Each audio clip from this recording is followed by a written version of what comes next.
What's up, YouTube family? This is Batsman Fan, your local village idiot, and I'm back at you again with episode number 57.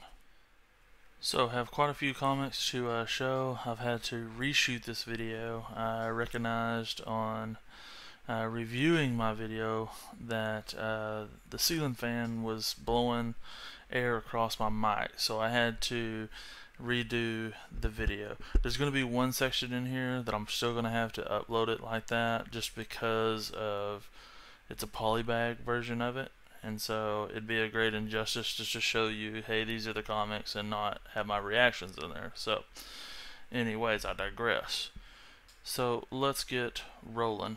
These next several comics are from the same seller that I won in multiple auctions, and I'll give you a breakdown on price and just tell you what little I know about them. This is Beware #1. This is a reprint. Most of these next several comics are going to be reprints, but they're like reprinted out of like Tales of Suspense. Oh, I can't remember some of the other names of the other books, but it's like Spellbound, Menace, Tales of Suspense. That's what they are. They're like Steve Ditko, Jack Kirby artwork. I'm back to Jack Kirby again, and it's just some really cool covers, really cool artwork. There are reprints, but don't get it twisted now. These are not cheap books either. These have value to them. So most of them come from like 1971 to like 73. So this is Beware #1. It's a really cool werewolf right here, and then a hunter, and then there's a big snake down here at the bottom. Beware #2. Who hasn't been here before, man? You're driving or riding along with your significant other, and they just scared the living daylights out of you. #3. Oh. #4.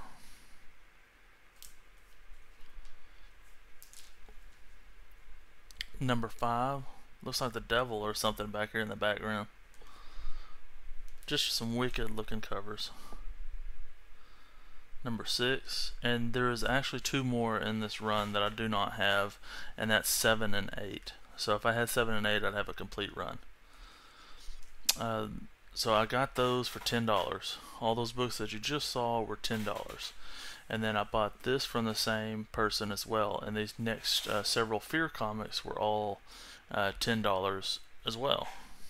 This is Fear #5. Really cool looking cover.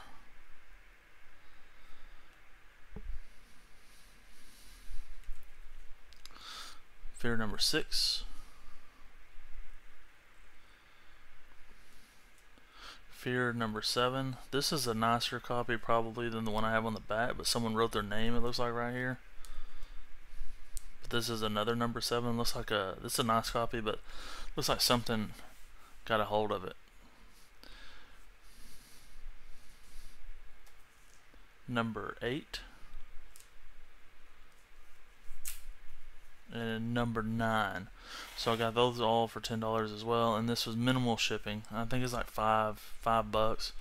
At the height it might have been 10, but I think it was $5 to get these shipped, plus this one. This is screams 60s, man. This is just a awesome Nick Cardy cover. I am starting to appreciate Nick Cardy more and more every day. Every day that I dig deeper into the comic book world, I'm seeing more and more of his art, and I'm really starting to appreciate his work. This is part of a storyline where Mara, I believe that's how you pronounce her name, she gets kidnapped. So I think that's Aqualad right here, and then Aquaman and Mira. So I'm not very well versed on Aquaman, but I do really like this cover. It's from like 68, I believe, and it's in really nice shape too. Just beautiful. Look at that. The colors and the way they're all woven in together. It's just a really beautiful cover. Okay. yesterday I went to my local honey hole that I've been able to find a lot of good comic books out of. I found a very nice first appearance of Power Girl in there. I found like an early appearance before of good lord, went blank on the name. Not him. I'll come back to it. Anyways, Adam Warlock. There you go. Just didn't find anything. I was there digging for like 2 hours and didn't find anything. So I go to Half Price Books, a different one, and lo and behold, I find this sitting in a bin, no bag, no board, and it's still. I bet this book would still pull a 9.0, 9.2, 9.4. It is just an extremely nice book. It could pull a 9.8, I don't know, but man is it nice. And I got it for half a cover, which is even better. So this was part of what helped salvage the day for me. Number 6, half a cover. Number 39, half a cover. Number 40, half a cover. And I believe that this is what starts the Dark Side War. And then the last comic I found, I think I'd seen this on Big E's channel probably about 3 or 4 episodes back for him, and so I was like, man, I need to be on the hunt for that as well. Just get in early, that way if there's ever anything that comes of it, I'll be right there. So I spent $10 on this one, and it's the very first appearance of Mongol. And this is DC Comics Presents number 27. Still a really nice copy. Now, I would think that this one would pull a 7.0 plus, and I'm trying to be conservative. There are a couple of ticks along the spine, so I would think a 7.0 plus. That's where I paid $10 for it. So, anyways, I'm gonna flip over now and show y'all the other video, and I'm sorry beforehand for the wind that's coming across the mic. I've just as a little bit of a heads up, if you're having low volume problems, and some of y'all pros out there, you already know this, but for some of the new people that are getting started, you can, if you have an iPhone, you can use your earpiece that you normally listen to music. It's got a built-in mic in it. If you have one of the newer ones, and you can use that to record your videos. And right now I've been tinkering with my Xbox One, the headset for it, and I'm using that mic right now. So you have options for being able to get your volume better, and that way you come across more clearly in your videos. So let's get to those other comics, and sorry about the wind across the mic.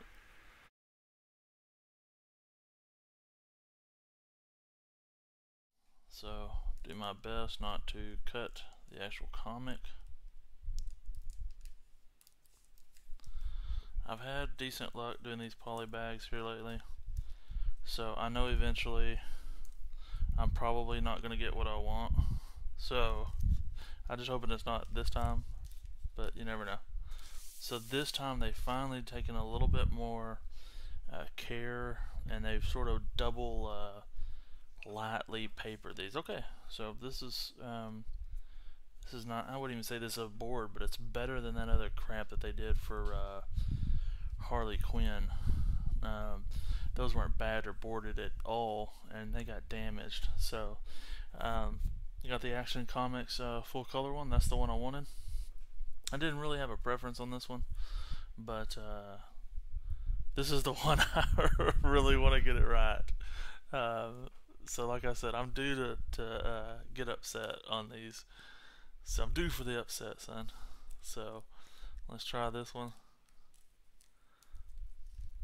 I just really liked that white background with the color up front for some reason. But we shall see. Okay. I'm so nervous about cutting the actual comic, man. Okay, so what did I get? this comes the same way. It's like a thin board, if you will. So let's find out together. What did I get? Oh, slow reveal. Looks like color. Oh, it's the half and half pencil, half color. Not the one I wanted at all. But what are you gonna do? So you can see like it's half colored, and then just the pencils right here. I would have liked to have had the one, like I said, that's all color right in here, and the back was just white. But what are you gonna do? Okay, so the other day I got 2 graded comics, and I'll talk to you about Karma now. Karma to me is a living, breathing entity, and I talk to you a little bit about that now. So the other day, this comic was listed, The Eternals.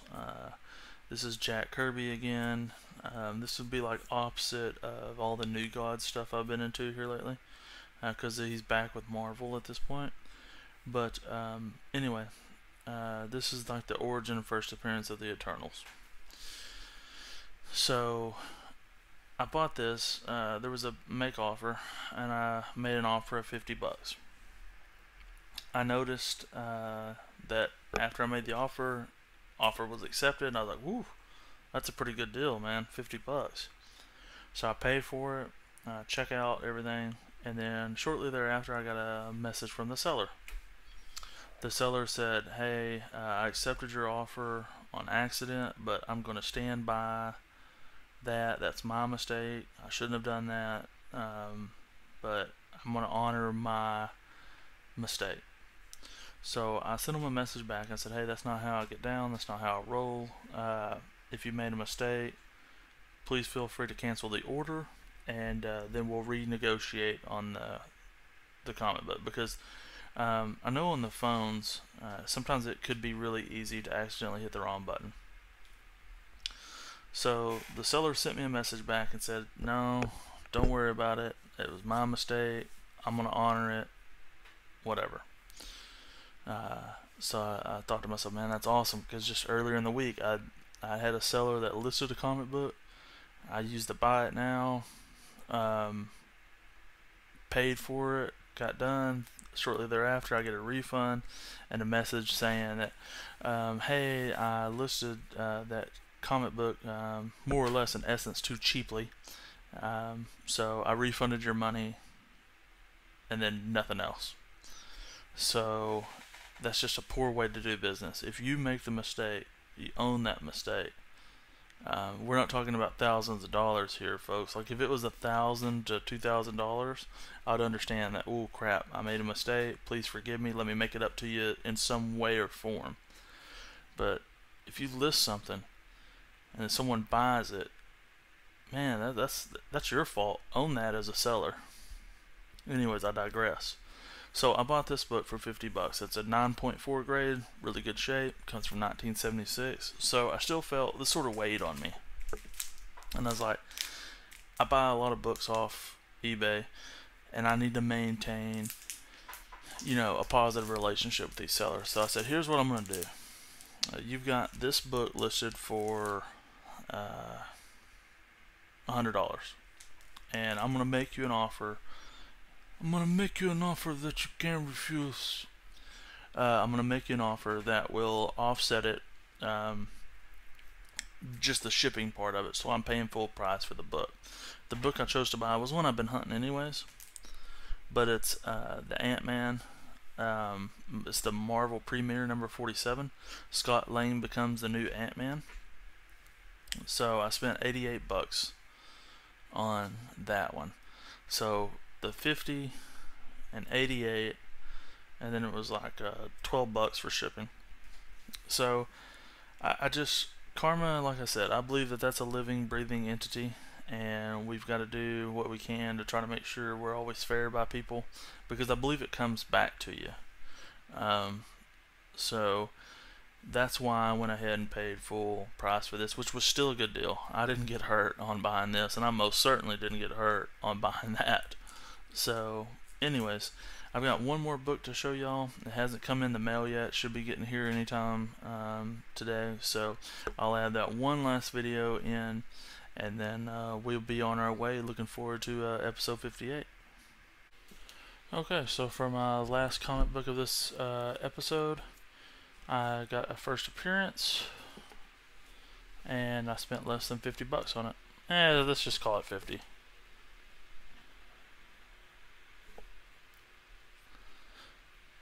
It is the Forever People #1, and this is the very first appearance of Darkseid. Now, this comic is one of those anomalies. This is one of the rare instances that the first appearance is not worth as much as the cameo appearance. So you've got to go to Jimmy Olsen, like 134, I believe it is, to get the first cameo appearance of Darkseid. But this comic is cool nonetheless. It looks really good. It looked a little bit wider whenever I used the buy it now option, and I'll flash up a photo of that here.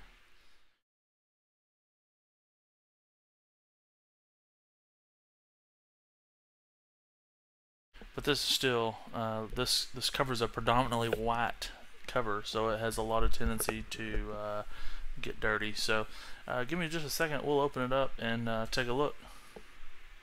Okay, I believe this is one of the first parts of his appearances in this book. It's this guy's looking through some type of like phone. It's not a phone, obviously, but like some type of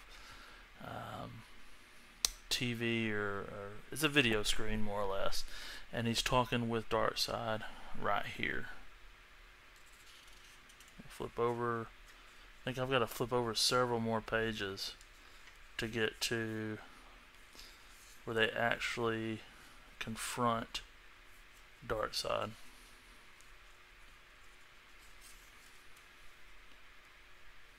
Yes, right here.